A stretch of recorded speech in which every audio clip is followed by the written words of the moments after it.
Effective Marketing Strategies for Law Firms with Seth Price, episode 246. Are you ready to make your law firm a profit-generating machine that will free up your time and skyrocket your impact? With more than 2 decades of business growth experience and having proven that you can be successful while prioritizing your family and your impact, introducing the Profit with Law podcast. I am your host, the creator of the Firm Differentiator 10X Effect, Moshe Amsel.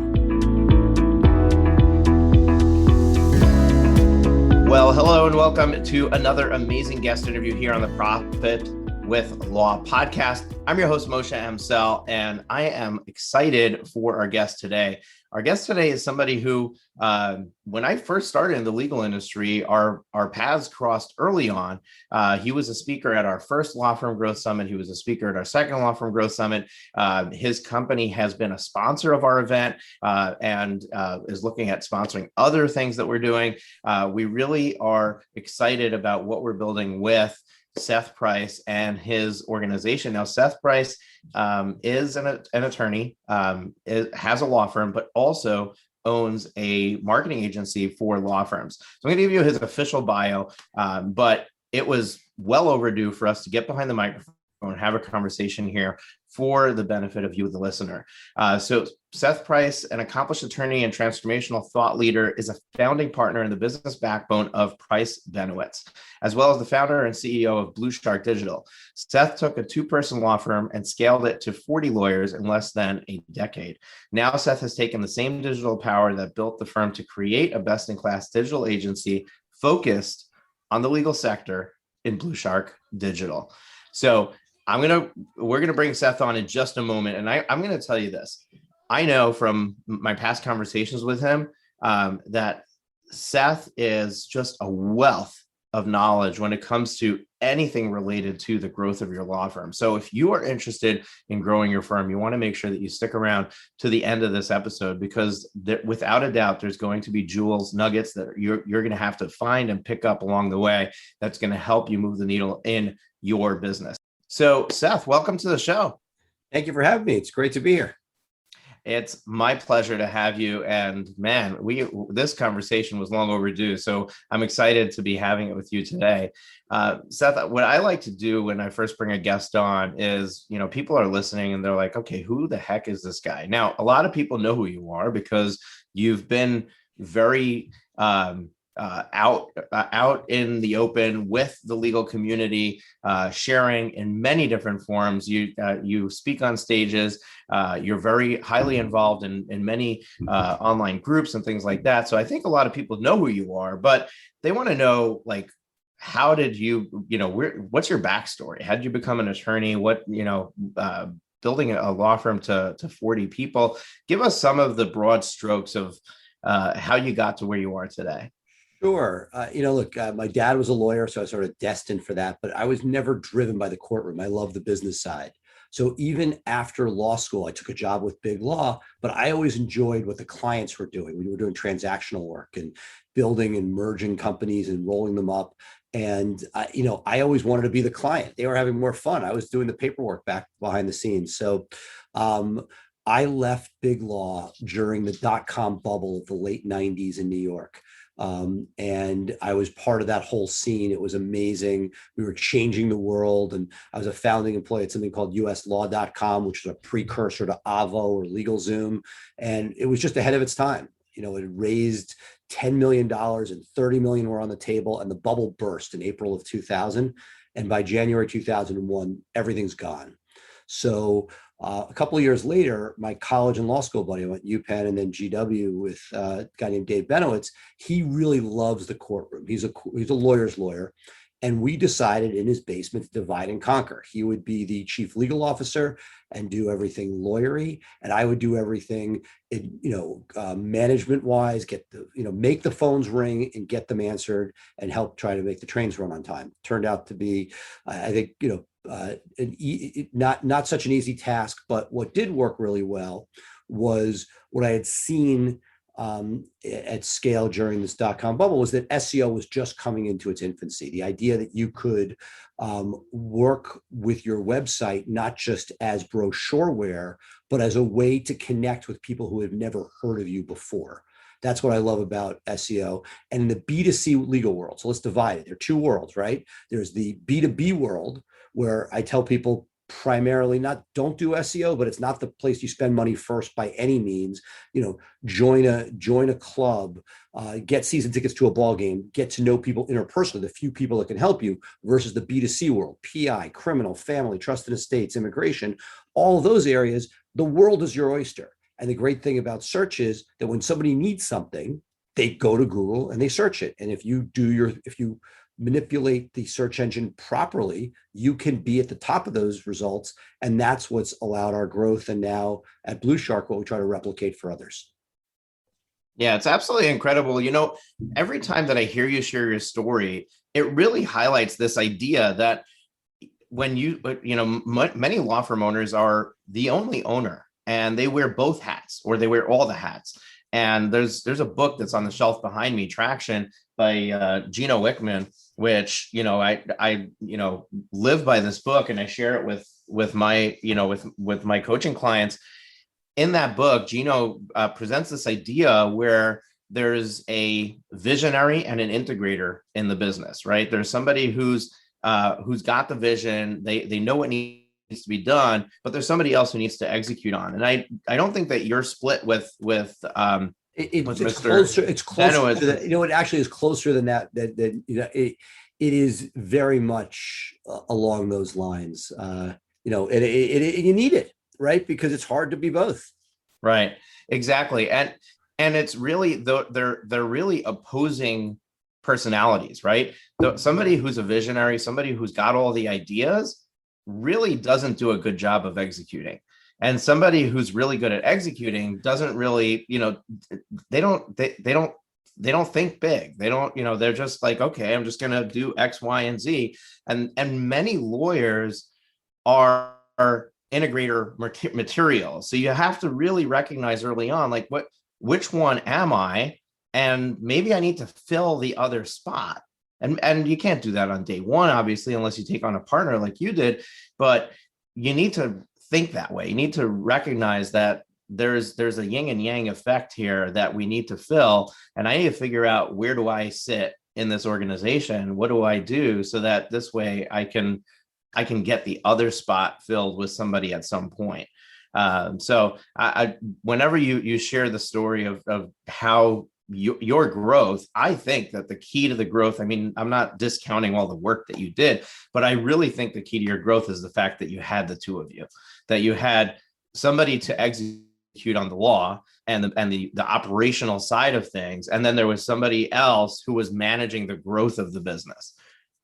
No argument. It's you nailed it. And that's, and we all do. I mean, something I talk about, we all do what we like to do. I see you and your passion for what you do with Profit, and how you've built a tribe around you. You like doing it. If you didn't like doing it, I mean, I saw the first iterations of some of what you were doing, and it wasn't fun. You had, all sorts of hiccups along the way. And if you didn't love doing it, you wouldn't have gotten to where you are today. And I feel like similarly, like I talk to people all the time. They want to, hey, I really want to create a blog. I'm like, well, do you like writing? No, I don't like writing. Well, it's not going to happen.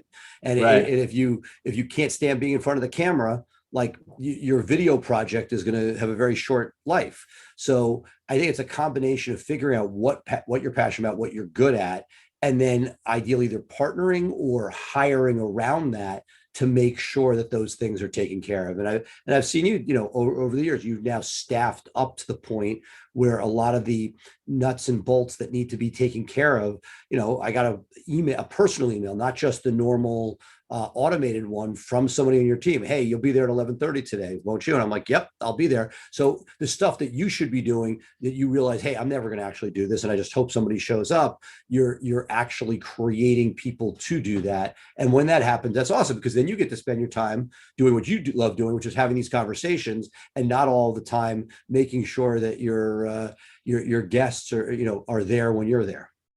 Yeah, absolutely. And staffing is a whole other thing. But one thing that I noticed that people have a tendency to do is when they need to do something, they say, how do I do this? And there's a great book that's out called Who Not How. And I really think that that's a question we all need to be asking ourselves every day. Who can do this? Not how do I do this? Because there isn't anything that you do in your law firm that someone else can't do. Anything. Like there is zero. There's nothing that the owner is the only person that can do. There is even somebody else who can transfer money between bank accounts, right? There's even somebody else who can write you a check. And if you look at the difference between the owner and the operator, go out into the stock market, buy some shares of Apple. You're an owner of Apple. You don't need to know how to do any part of the business. It's all going to happen on its own. There's people who run that. And yes, I agree with that. At the same time, I would say it's a mistake that people make on the way up, that there are, yes, theoretically you could hire for everything. But the problem, and I, even at the scale we're at, have this issue that if you don't know how to do something, it is very easy for it to go haywire beneath you. Things that can help make sure that doesn't happen are systems, but unless you or somebody else has built that system, it's not going to happen. And that you see a lot of people that say, yeah, I'm just going to work on I'm going to E-Myth immediately.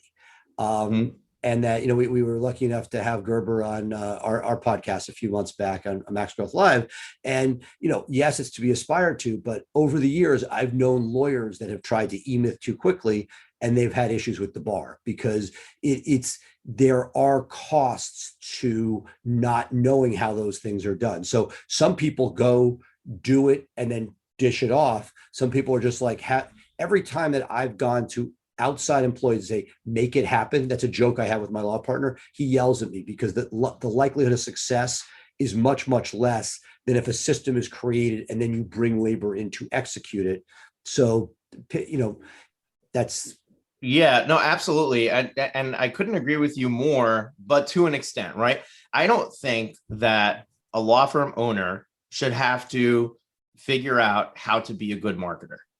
I think that they should understand the concepts of marketing, and they should also understand every piece of marketing that they're spending money on in their business. They should have a conversation with whoever is doing the marketing and say, explain to me how this works. Tell me what the system is. What is our schedule of production of content? How do I know when I'm getting results? Where's my dashboard to measure this information? But I don't think that they need to go start buying courses on how to win at SEO and how to run Facebook ads and things like that. I think that there's so many pieces in the business that people are like, I have to figure out how to do this. And the reality is that that's not the best use of your time. That's not really where you should be hanging out. We've had some really, and I know you have something to share. I'm going to give you the mic in just a second.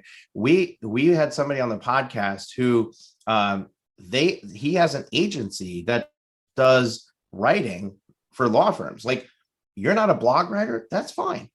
Let's come up with a list of topics. Our writers will write it. You'll just proofread it, make sure that you're happy with the content, and we put it out there. And we're going to do it for, we'll make sure that it's SEO ready and all of that stuff. And we'll coordinate with your marketing agency. And now, boom, you don't have to be a writer. You can have a blog, right? So I think that we need to start looking at everything that we do. And I think your point that you made was more about the legal work than the business work around it. Well, and again, as a business is starting, I'm sort of some nuances to this. I feel like as a business owner, you become a mini expert in things quickly.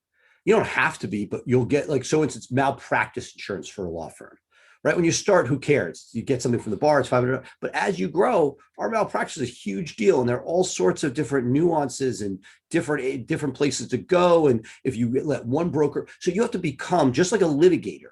I had a friend who's an antitrust guy. He became the world's leading authority in a week on like toilet seat partitions. That was like, and I feel like as a business owner, there are things that you have to become mini experts in. Now, do you have to execute on it? No, but if you just, hand somebody money for marketing and assume that it's fairy dust that they're going to sprinkle, that's where I see people getting into trouble. So if you have a marketing strategy and you're like, okay, I understand I'm doing SEO and I have my content on my links, I have somebody doing the coding and the back end and all that, and now I don't want to write my blogs, I'm going to, fine, because you understand how that goes in. But if you're like, hey, here's a solution to my woes, my marketing woes, and I'm going to hire a blogger, again, that is much less likely to be successful than if somebody says, I understand how this fits in. I was going to write it, but now I'm going to let this person write for me. Great. But it's not a set it and forget it. And that I find as an agency owner now, so I've seen both sides. I created the agency because I didn't see what I liked in the market, is that the people that are engaged, and they're not going to do it. The reason they're hiring us is they don't want to hire content, links, technical, a local specialist, a paid specialist. You can barely keep one marketing person happy for an extended period of time. Forget about 5 different knowledge bases. So there are always good reasons to use it, but the people that don't are the ones that are very often fall into traps of places that are taking their money without doing work, or B, when they are working with a group like ours, those that do engage, again, they're not going to do the work. That's what they're hiring us for. But those that have a meaningful rapport where we're a partner and not a vendor, that to me, those guys are so much more successful and get so much more out of it. Yeah, that makes total sense. And I have a follow-up question to this, but I want to lead up to it with a little bit of an intro. So I'm going to be a little bit long-winded with this question. But one of the things that I find is, we're in a day and age that's unbelievable. Today, you can literally start a law firm with $0. Like, you can just have a laptop and open a computer and you can create a Google My Business listing. You can make your own website. Maybe you need $50, buy a domain name and have it hosted somewhere, right? And you can go to Staples and print some business cards and boom, you're in business and you can start serving clients immediately. And the problem is that because it's so easy to start a business, people start a business without realizing I really need to invest in my business if I want to have success. So what happens is that they spend so much time early on trying to do everything with their sweat equity and not spending money on the business. And that causes the growth to be so slow that they get frustrated. And now they're like, this doesn't work. And either they're going to go back to their law job somewhere, or they're going to start making investments hastily and not thought out and the wrong way. And that's where, there's all kinds of horror stories of, oh my gosh, I couldn't get the needle to move. And now I spent $5,000 on this marketing company, $5,000 a month. And I had them for 12 months and I found out they did nothing for me. And I went and I hired this person. They were no good. And people don't work because this hire was the wrong hire. The example I like to give my clients is, look at another profession. Look at a doctor, right? If a doctor wants to open up an office and start seeing patients, he needs to have somebody at the front desk to greet people. He needs to have an office. He needs to have examining tables. He needs to have the machine that looks in your eyes and your mouth. He needs to have a scale. He needs, there's a certain amount of equipment that he needs to buy. So before you turn around, starting an office, it's a $250,000 to $750,000 investment for a doctor to get started. And now he can start seeing patients. Well, look, analogies by definition are faulty, right? Because they're not the same. Right. They're analogies. So the good news is that I don't think lawyers need as much. You don't have HIPAA issues. You don't have, all of those same issues, that you can start a law firm with a website and a cell phone. That's how I did it. It was me and a cell phone, and I picked up the calls and got them to my partner. And again, it is one person, much harder. But I guess my point is, agreed, and that capital investment will make this a lot easier. But that it's something that my partner and I talked about a lot, which is, if you have the business, everything else can follow. So it's not so much with a doctor where, let's say, they're taking over an existing practice, or they know, like, if let's say you're a general practitioner and there's not enough people serving the market, you're going to walk in and get business.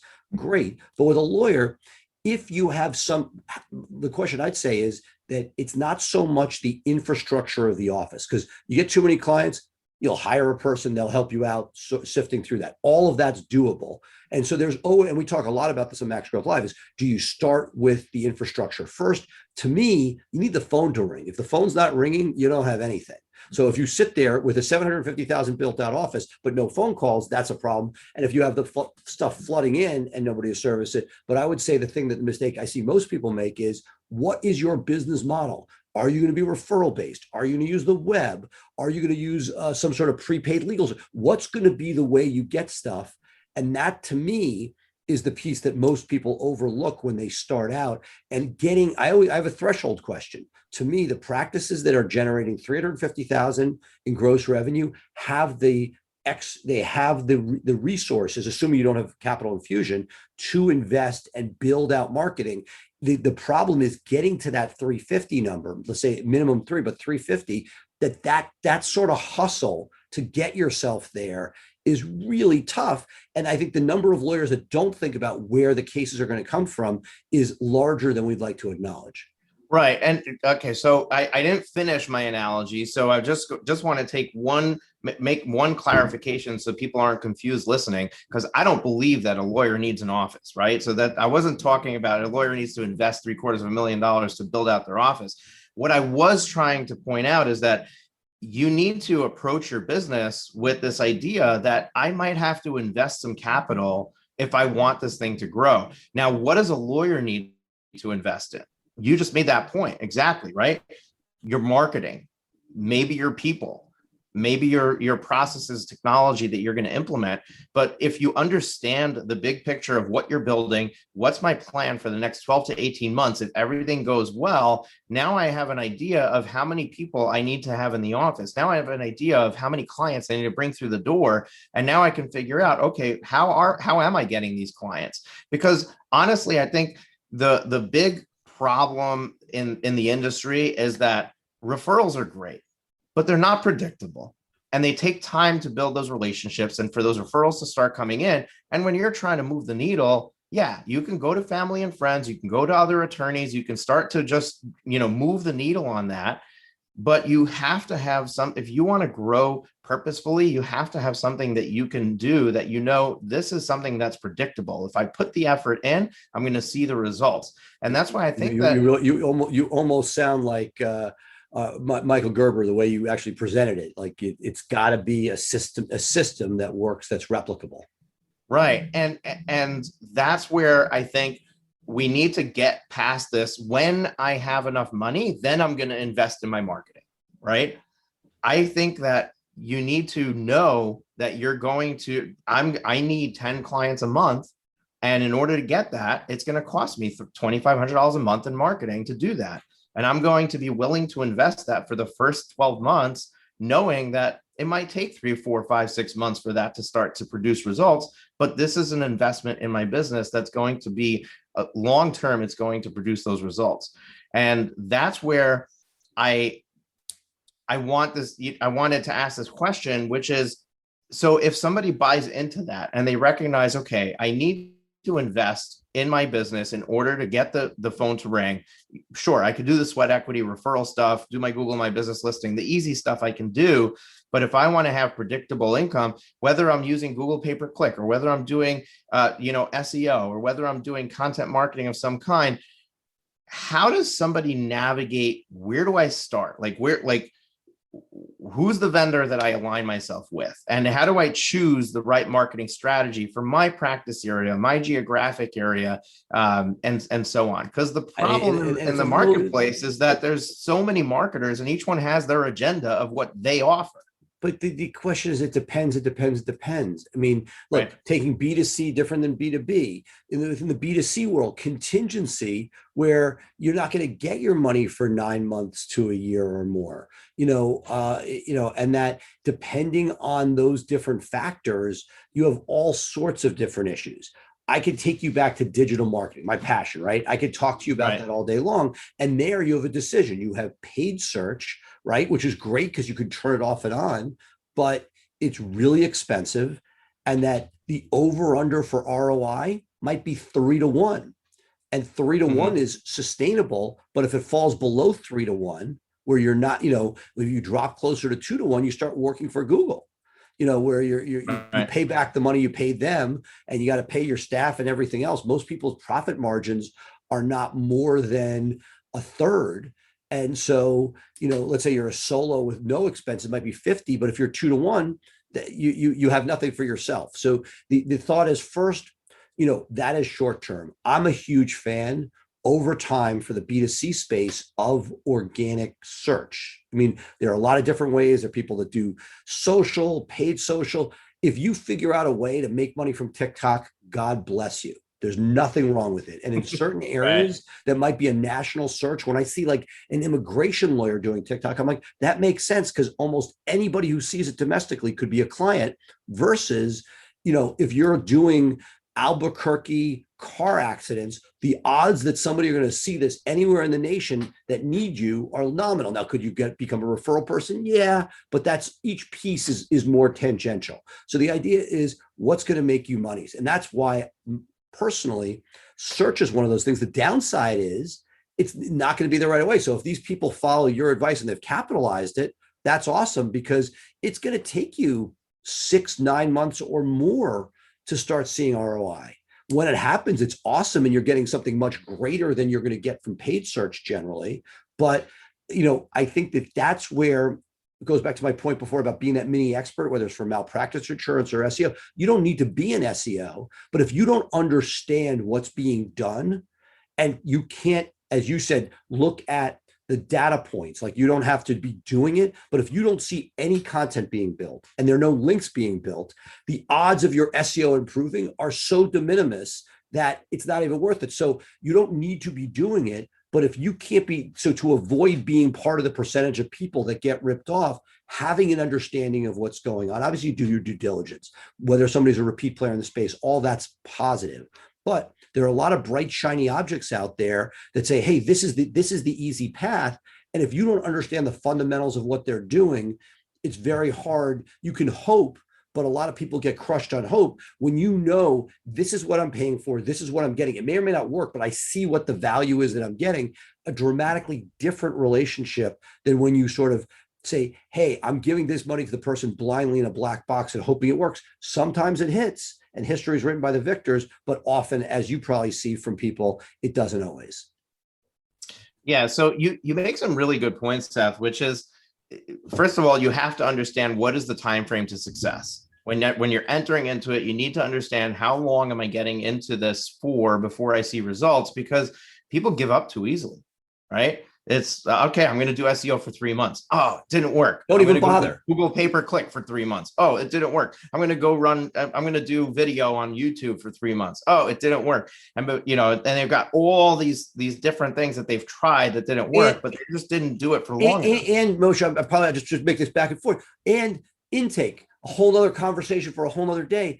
Look, as a sophisticated firm with what I consider one of the best, we found that a hole in our intake for one type of law, where for a couple of months we had terrible numbers. And the market's down with COVID, but there are so many different places where the SEO could get blamed, and it turns out that the intake is wrong. It could be the intake's jamming, and you hired a person not building any content or links. Everything needs to be working. And as that captain of the ship that you sort of referred to, you didn't call it that, but that's essentially what you are. You have to make sure that it's not just one area, but that each of these areas is working. And you may be the problem, because if you're doing the intake and you're turning off the phone at night to spend time with your family, somebody else is grabbing your cases. So, right, you got to have Smith AI answering your phone when you are home with the phone off and spending time with your kids. And by the way, folks, if you do go and check Smith AI out, make sure to let them know that you came from Profit with Law. Use Profit Law 100 to get a $100 discount on their services. Seth, I think that it's pretty clear that people need to do something to move the needle. And I definitely want to go and talk about intake. I know it's a conversation for another day, but we'll try to make it a conversation for the second half hour of this, right? But back to the marketing conversation, are there some rules of thumb that we can help guide somebody? Because I know it depends, right? No, so look, I'll give you. But what is the best form of marketing for somebody who does personal injury? What is the best form of marketing for somebody who does, B2C, to get started, to start to see results? Because, Google pay-per-click, it's not very efficient, and you really need to be good at it, but it also produces immediate results. So if I'm building out a long-term plan of SEO, maybe I need to do the short term. I need to do PPC to get the wheel greased, no, absolutely, and have things moving. Right? No, and yes. The question is, do you have money for both? And that's the problem. Like that, you like, I wish that there was infinite resources, because if I could wave a magic wand for somebody starting out, that's exactly what I would want. You get the immediate calls. You're not busy, so you're going to answer everyone immediately yourself. You're going to get those and monetize them. Not to mention that those calls are a trust signal that the traffic coming through is a positive SEO sign that would help boost up your site. So the best time to plant a tree SEO wise, yesterday. Second best time today. So getting started early, if you're 25 years old out of school and you're going to hang your shingle and start, if you start SEO day one, and assuming the SEO continues to work for the foreseeable future, that's an amazing thing to start building content. You can write content yourself. You can get links yourself. That's what I did. Add yourself to direct. There are all these things you could do yourself and start to build that authority. However, the problem that I see people run into is they have enough money to do one or the other, but not both. And that's where it becomes really painful, because you have to live long enough to get through to the point where the SEO is working, which is, again, why I often use that $350,000 threshold unless there's a capital infusion, because until there's enough fat, it's very hard to build something. And so when you first start, you hustle. You might put a little bit into PPC. What I see not working, some of the truisms, there are exceptions to every rule, but the number of people that get burnt on PI using paid social, thinking this is you can't brand enough to be Amazon when you first start out. And brand money goes down the drain, and it's a long time. But if you're John Morgan, you want to put brand, fine. But for the average person, brand doesn't work. One of my favorite guys who runs Social Media X, it's one of the largest Facebook paid marketers out there. They do a ton of the mass tort space. He doesn't even really touch single event. Every once in a while, say, I'll try it again, and he gets burnt and he stops. So there are things that sound great because the cost per click on pay-per-click is so high. The reason it's so high is it works. Now, it doesn't mean you're going to get it may cost you $2,000 or $2,500 a case. So if somebody says I have $2,500 to spend, they may be getting one case a month. And then when they say it fails, and 1 month they might get two, 1 month they might get one, you may not get that one. So it's a very, but people think, hey, it should be just ringing off the hook. In certain times it will. LSAs were this godsend for a lot of people. People put those up. They got calls really cheaply. People were getting cases for a few $100s, not seen recently. The flip side, this is a great example. Whereas it's worked very well for plaintiffs' lawyers, for people doing PI and things like that. The flip side of that is that people doing, I'll give you an example I saw, which was high-end trust and estates. Anybody who clicks on an ad at the top is probably not looking for the $4,000 or $3,500 estate plan.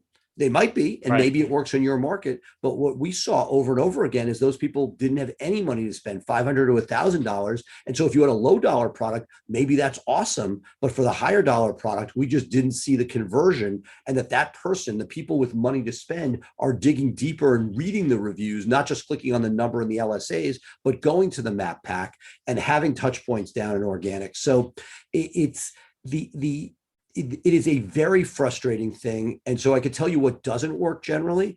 But I could say that, if you have more time than money, something I used to talk about a lot. So if somebody's sitting there and they start producing their own local videos and they put them out there and they start getting those, out there, that is something that you can drive. As you then do SEO, you could take those videos and include it in your SEO. You can put those on landing pages for your PPC. There are things that you can do, but it's not like there are things that seem too good to be true. You see viral videos, don't spend thousands of dollars a month, just spend $300 on this course and it's going to teach you everything. Something I've learned about courses over the years. Friends of mine used to do it in the real estate space. You remember those days when there was you could buy notes and liens and short sales and Yep. all this stuff, and people would, the late night TV guys were doing it. And a friend of mine sold these DVD tapes, and they would have a box of 12 of them, and people would buy it for $1,000 marked down from 4,000. In the middle of the 8th DVD, or before that was cassettes, they'd say, if you're listening to this, send me a self-addressed stamped envelope and I'll send you back $100, no questions asked. Out of like 200 sold, 8 people asked for that, meaning nobody was getting that far. Nobody was getting it. Sounds great. There is not a free lunch. So the answer is try stuff, test it, but if it sounds too good to be true, it likely is. The marketing that works is generally hard work and margin, and that it's a question of understanding it well enough so that you're a New Yorker. Remember Cy Sims? I think back to him, the educated consumer is our best customer. I still believe that. If somebody understands what they're getting, it's going to be infinitely better. And when I see people who are all excited about a fly-by-night outfit, and they put their name, and this is awesome. It's amazing how 6 months later they're debating whether to file, whether to close their shop. That the shortcuts rarely work. That generally it is hard work with a plan that's being executed that's going to get you there. And what you do yourself, going back to the beginning, what you love. If you love writing, good writing is very, very expensive to outsource. Write a page of content a night and add that to your site. If you love relationships and link building, you're doing a ton of charity work, you can get links to your site. It's not going to move the needle against a juggernaut, statewide, but if you're in a small town and you're doing something that's not as competitive, that can move the needle. And so to me, it's knowing what's there, looking at the options and picking smartly, because there are good answers, but it's very often what fits for your practice, your budget, and your time frame. Yeah, I'm with you on everything that you shared. The challenge that I have here as a host on the podcast and trying to be a guide for the people who are listening to this is there's still confusion, right? There's still like, okay, so I understand everything that you said. So where do I start? What do I do now? I almost wish we could do a podcast with somebody starting a practice. Jay and I do this sometimes with a hot seat, because I say depends. I really believe that. This isn't like a bullshit answer. The answer is, if we gave an answer that worked for everybody, we could just do a 30-minute podcast and be done. It's not easy. It's really hard. And that we could say, this is what we've seen that's worked before. This is where we see things going, but there's not a one size fits all. And that looking for that. So where do you start? You look at what your budget is, the type of law you're doing, your time frame and horizon, what you would like to do yourself and what you need to outsource. And then you figure out what the plan is for you, rather than some general, this is what's going to work for everybody. The best I can give you here is, hey, if you're over 350 in revenue and you're in the B2C space, I see SEO working really well. To get there, that is where you may need to bootstrap a bunch of things, whether it be personal referrals, friends and family you mentioned before, some modest pay-per-click, something to give you enough fat in order to build it. Or, as you mentioned before, having a business plan where you say, hey, I'm breaking off from a firm. I made a good living for the last 8 years. I'm going to take this amount of money and invest it as you would, because you come from the business side.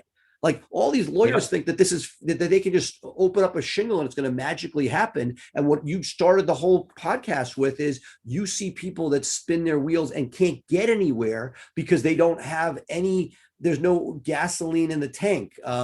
Keith Givens, the Cochran firm who runs National Trailers, like, you need enough, during COVID, we need enough, gasoline in the tank, which right now, based on when we're recording this, who knows when we're going to have gasoline at the pumps. But I'm sitting here, we're like sitting here with youth sports, figuring out, like, are we going to skip this game because we don't know if we're going to have enough gas to get back from it. That's the craziness of what's happening at this moment. Hopefully by the time this airs, that's not an issue. But I would say, yes, if you have a business plan and you have money to spend on it, great. But there are a ton of people out there that sort of say, hey, I'm here. Now I'm going to watch Moshe. I'm going to look at a couple of these other Facebook groups and I'm going to figure it out. And I hope people do. It's going to take them a lot longer without any, without any budget.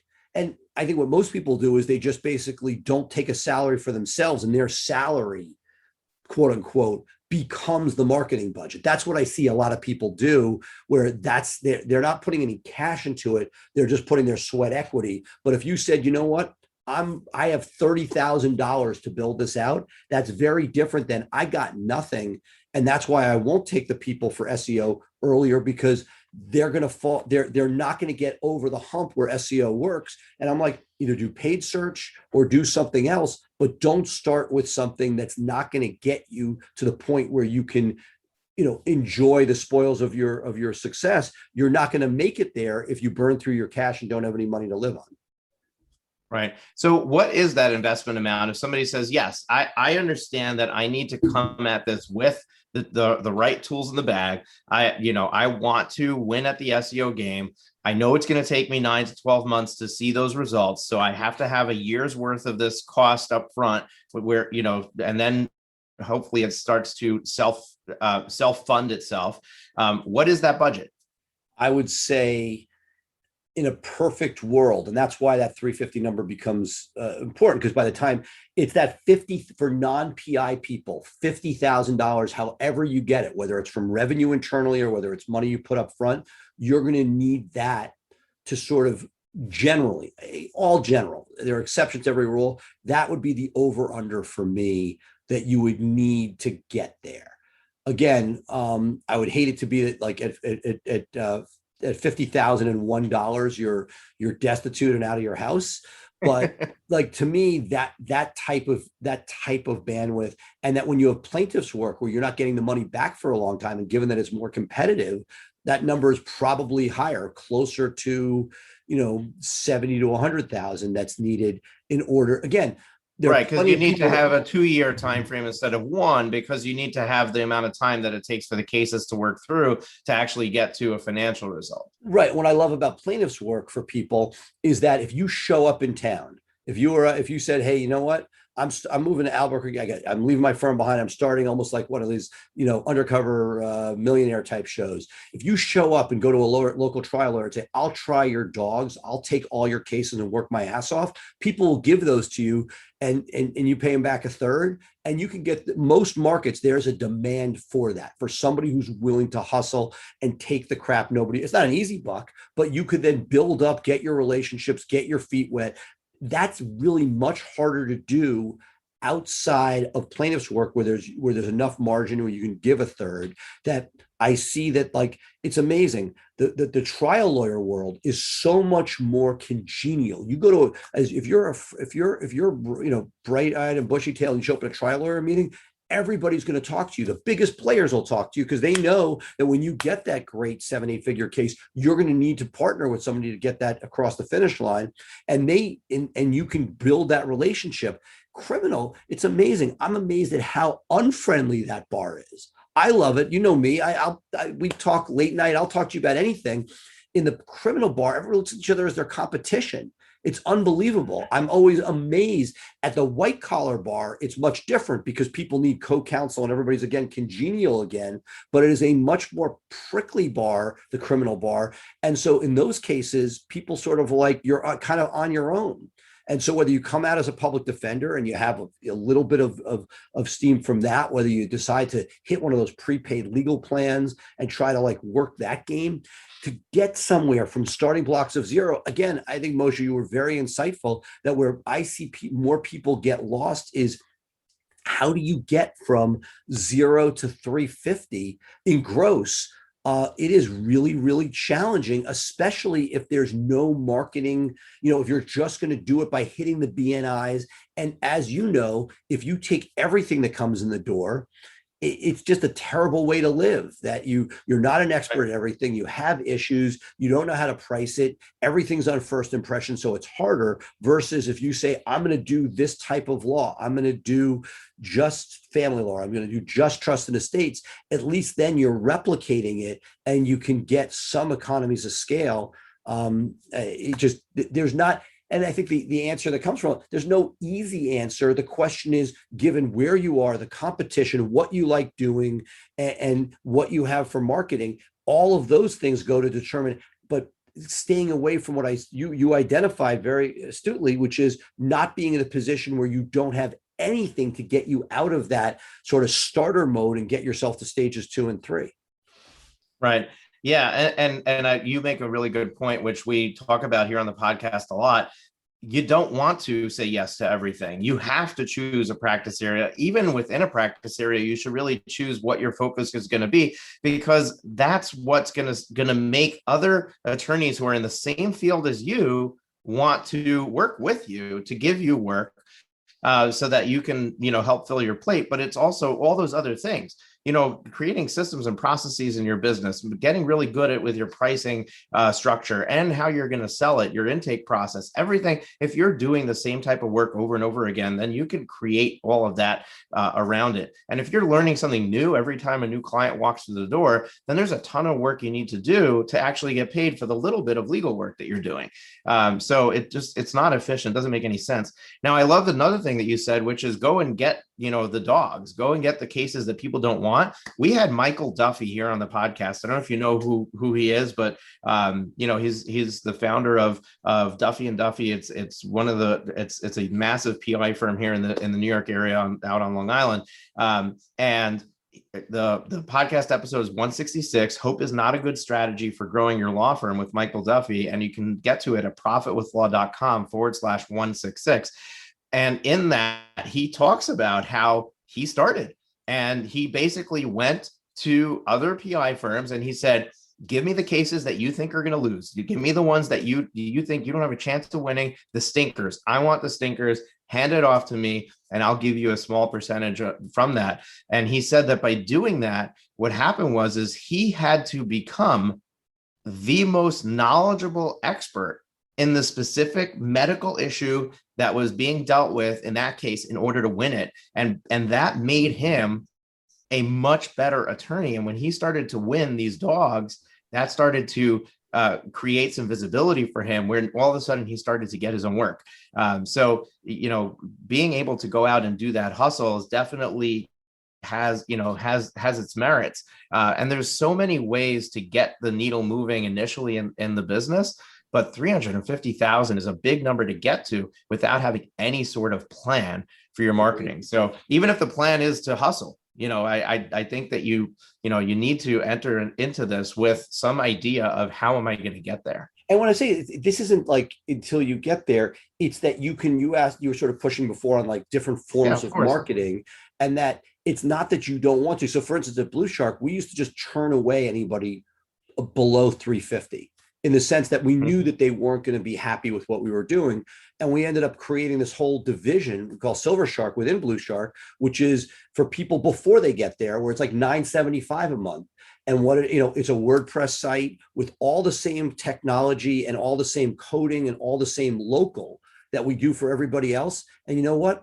If you are in a less competitive market, that can get you to the 350. If you want to like add your own content to something that's coded right, that has the right structure and the right silo, that content and doing a blog is going to do you a lot more good if everything else is set up right. So we sort of saw that demand in the market, and we created a product where it allows somebody in. But if you're like PI in the middle of Manhattan, is it going to do you that much good? No. But if you say, look, I'm sitting on the island, and and I'm just making this up, but there's not a single lawyer in Oyster Bay that's doing PI because all the other people's offices aren't there. And we can own a little piece of Google for you, get get you into the 3-pack for that area, and you can get enough cases. Again, the big boys who are doing TV can be paying anywhere from $1,500 to $3,000 a case, which means when you look at your marketing, but anything we can do to get you acquire a handful of cases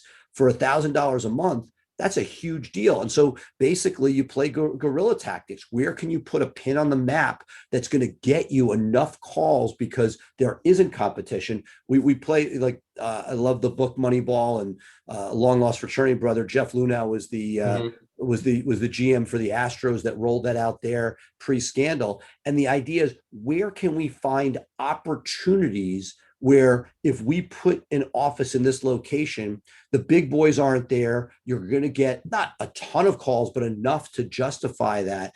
We look for finding ways to set things up so that you do get yourself to 350 before you know it. And then you could expand that, and you don't have to go to the place where there are no lawyers because there's limited population, but instead continue to fight the battle against the big guys. That's what I love, and finding a strategy to get there. And that's really why we created an entire division to deal with that, because we didn't want to ignore it. At the same time, if it needs to be for the right area of practice in the area where the competition, and we'll tell people sometimes what you want to do, we don't think we can help you with, or you know what, we think that we can allocate your resources here. And that's why we created an entire division that allows you to sort of, you love writing, great. You provide the content, we'll give you the backbone to provide this. Or you love getting links, here you got your 10 basic pages you need.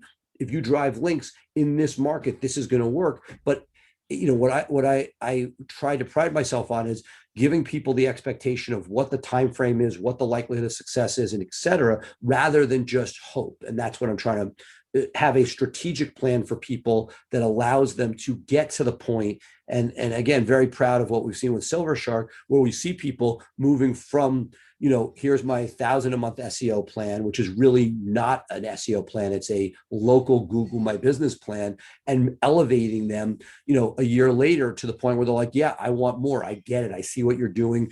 And by doing this, I use the framing example. If you've ever done a renovation on a house and you bring somebody in to frame it out and that person disappears, which is not uncommon in the contractor space. Right. Next guy comes, this framing is terrible. We got to move on. I want to have framing that whatever you want to do, you could build a house beyond it. Because the website is an asset. That's when we talk about people that are spending more. But for people that are starting out, what I want to avoid is building out a frame job that isn't going to be supported as you grow. And that's what I'm really proud of. The Silver Shark product that has allowed us to have people come in and create something that makes them money, that can help them get from 50 to 100,000, from 100 to 200,000, that there is something out there for it. And we've really enjoyed that process.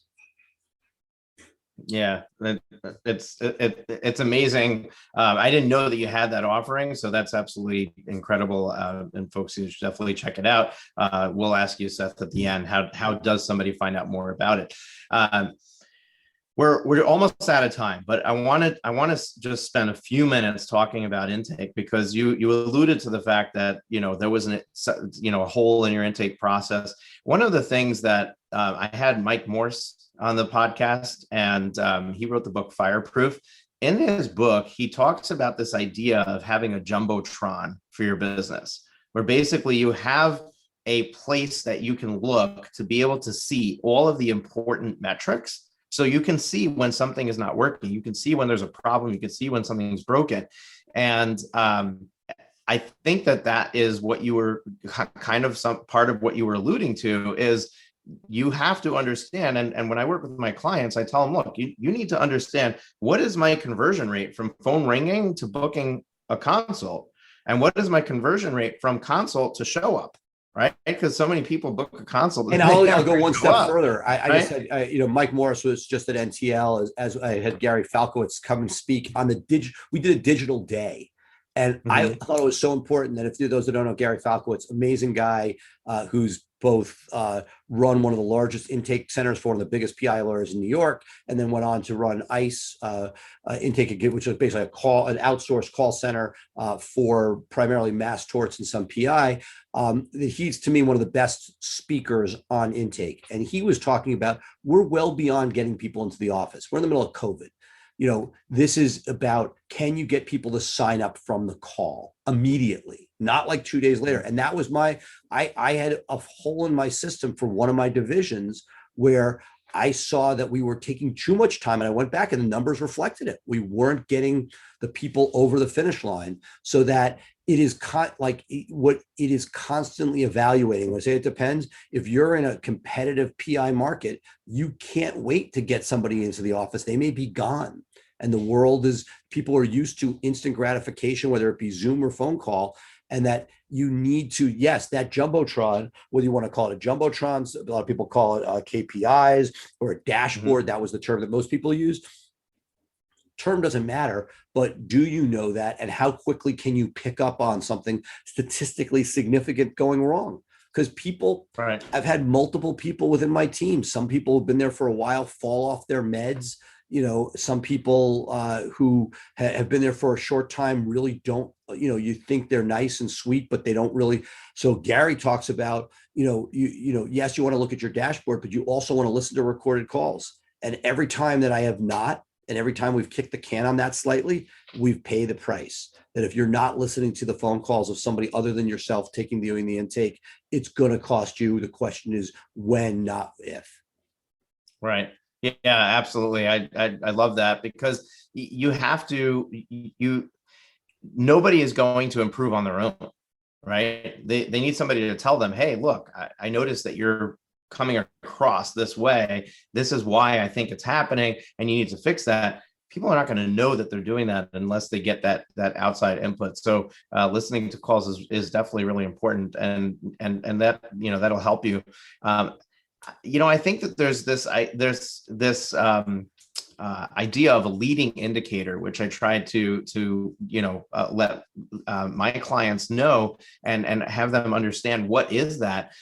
Where if you work backwards from the end result that you want, so you want the sale, you want the client, and if you work backwards from that and you say, okay, if I'm getting the client to sign, I'm obviously having a conversation with them. If I had a conversation with them, they came from somewhere. If they came from somewhere, they landed somewhere before they got there, right? So if we work backwards and we say, what is the very first thing I can measure that produces ultimately that result? Then if we start paying attention to that very first metric and try to move the needle on that, that is where we can start to see, are we going to make the projections I want or not? Am I on track to get to where I want to go? Agreed. And it also depends. When you first start, that first one, most important. As you build, and I'd say like my firm is a very mature firm, I have plenty of calls coming in. The question is, how well are you squeezing the orange? That to me, so knowing what stage your firm is at first, you just need to get the phone to ring. With most mature firms, like in a Morris firm, my firm, it's very often you can tweak things internally and cross-sell and refer and touch people afterwards, or all these different touch points that work that can get you additional clients or get more from the existing calls, versus we're talking before in that those early days of a firm, you just need to figure out how do you get those calls in, because presumably if you're doing it yourself, it's never going to be better. When you started your company and you spoke to everybody on first call rather than having a triage to get to you, you had a close rate that was insane. Now it's probably dropped. Now you have to in order to live, and you want to see your kids once in a while, but it is definitely something that as you grow, that the needs change from what is my number in, and not that you're not continuously wanting that to be bigger and greater, but over time, it's how do you get a higher percentage of those people to monetize? Absolutely. Absolutely. Seth, this has been a fun conversation. Unfortunately, for the folks listening, we're out of time, and we're going to have to do another interview. We're going to have you back, because there's so much that we can dive into and we can talk about, and this is just the tip of the iceberg. But I really appreciate you bringing some clarity around the it's marketing, but it's not marketing, right? That's the wrong terminology to be using. It's really about the growth of your business, right? What is going to move the needle for you? If you don't increase the revenue number, I can talk about profitability all day long, but if you don't have revenue coming in the door, you can't have profit, right? So we can talk about, okay, keeping a lid on expenses and all that, but you've got to move the needle on the revenue side in order to grow your business. And the way to do that is more clients. Well, not always more clients, could be charging more, but it's getting more clients in the door. And I think that the conversation we just had is really going to help people put in perspective, like where am I? Take that self-evaluation. What is my inventory financially? What is my inventory on my time? And where am I in my revenue growth, So what can I invest in, and what can invest money in? What can I invest time in? And where are my clients going to be? Where are they going to be looking for me, or where can I find them? And if I put those three inputs together, that will help me determine which is the effort that I should be putting our focus on and, and investing in. So love that's basically what we got. I've been thinking that I'd like to, and maybe I'll have your help with this, but I want to create this matrix where you kind of like a flow chart, what kind of attorney are you? What's your practice area? I love it. I mean, and in my head, I have this, right? B to B, B to C. B to B, we have one conversation, right? B to C, we have another. Within B to C, contingency, non-contingency, right? Where are you as far as, where are you as far as current revenue? Right? Because that's questions we always ask right off the top. So now you're B2C with over this amount of revenue or under this amount of revenue.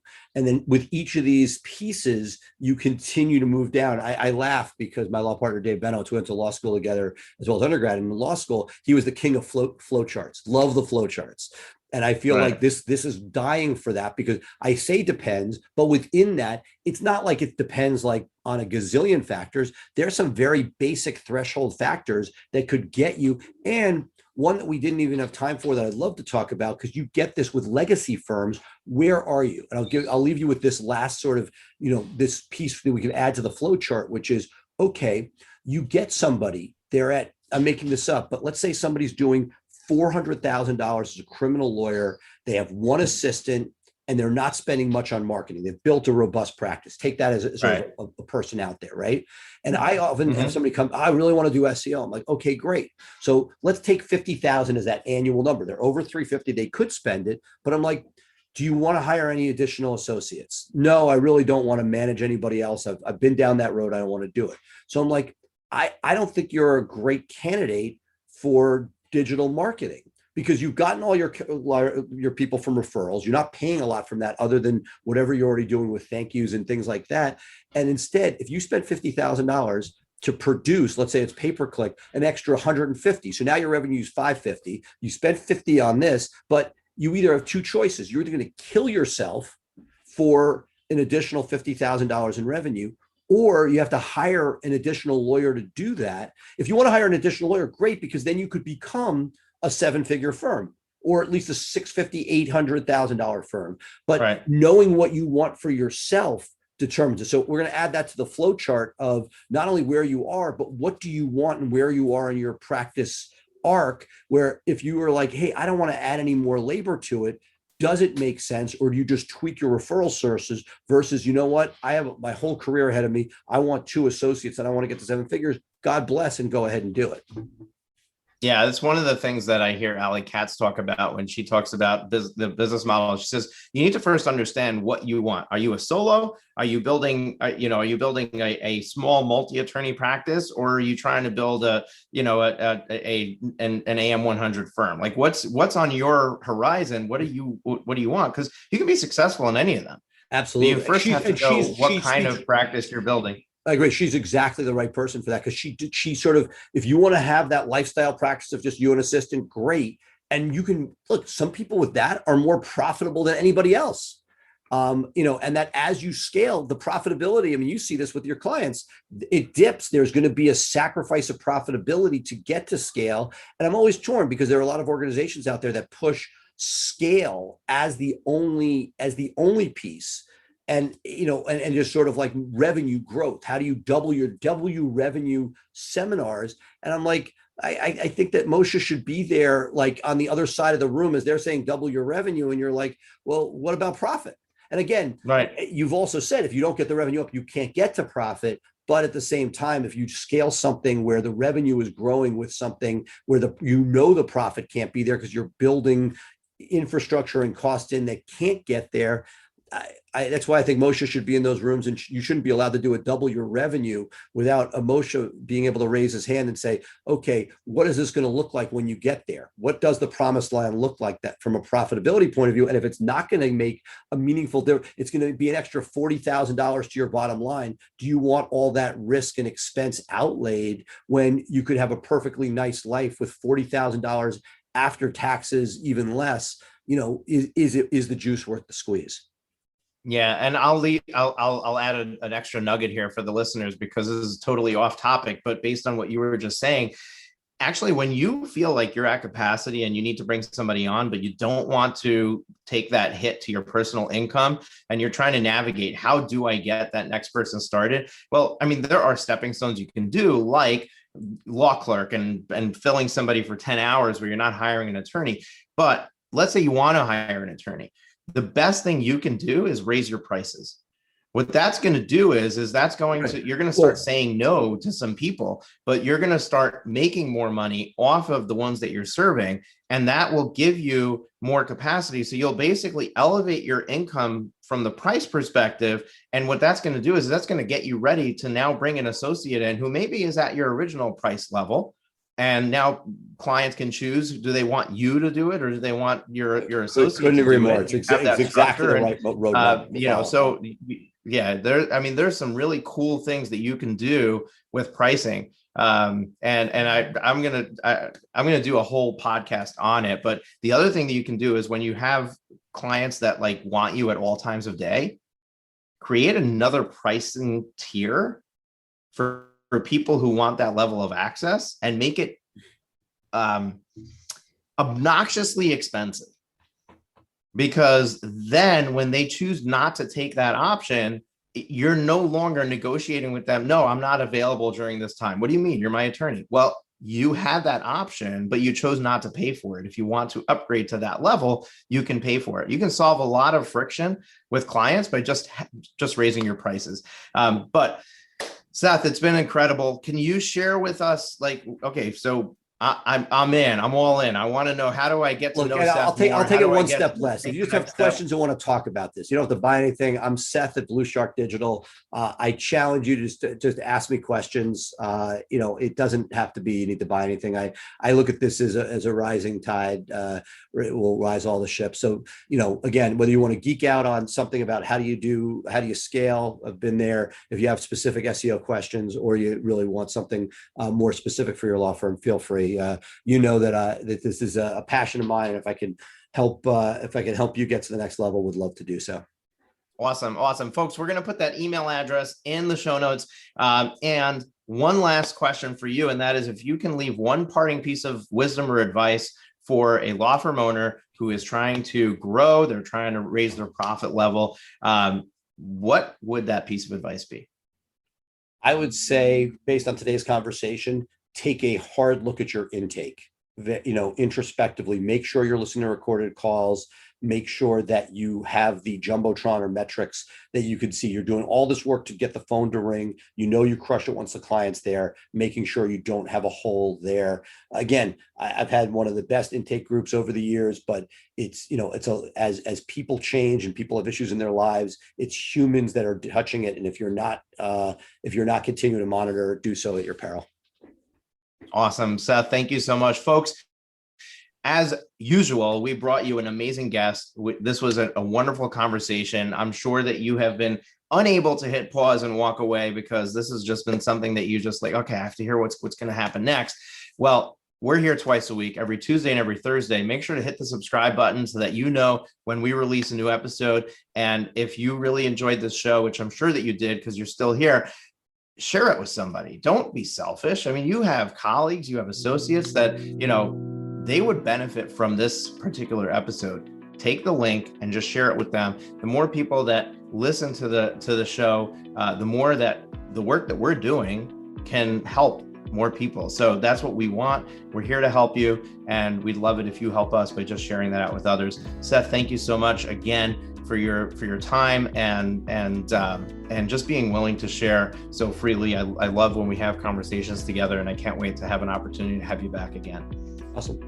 That's it for this week's episode of Profit with Law. If you have enjoyed the show, please consider sharing it with at least one person. Imagine how many lives we can change if we each shared this episode. Another way to share the episode is on social media. We appreciate your support and look forward to you joining us again next week.